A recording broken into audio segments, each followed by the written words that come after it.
We cover Broadcom very, very closely.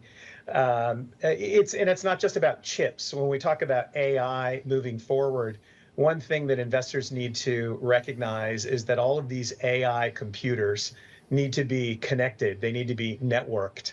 And so when you have thousands of these devices networked together, there are some critical considerations to keep in mind. It's got to be a scalable system. It's got to be power efficient, and ideally, it's got to be based on open standards.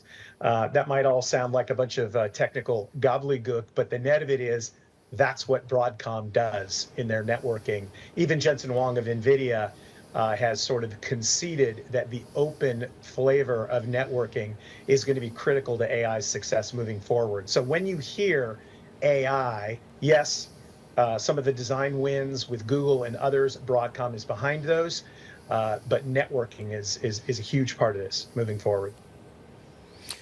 What did you hear from Hock Tan, the CEO, on the earnings call, Dave, about the sustainability of AI product revenue? I gather he also talked about Q2 being the bottom for server storage, enterprise spending, and the overall cyclical outlook. Yeah, AI sustainable. These are the beginning stages. Various companies talk about building out AI factories.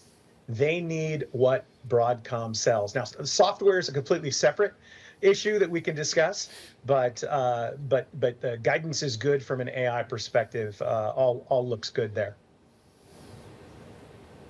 What about VMware? How is that being integrated, and what is that delivering to the overall revenue stream?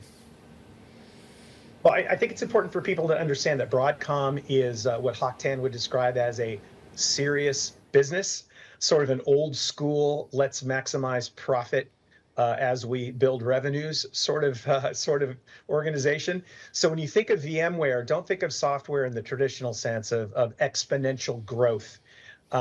Think of this as a cost optimization play. Yes, it will grow, but primarily the contribution from VMware to Broadcom over time is going to be in not only revenue but profit. So this is a space where cost optimization is key, and Broadcom tends to get into areas where mature market leaders with significant market share are on sort of the very long glide slope into the future, and they exploit that very, very well. So it's not a traditional integration in the sense that they're going to add one and one together to make three. What they're doing is they're taking one and they are eking out as much profit out of that one as is possible. And they've got a great track record of doing that over and over again at Broadcom.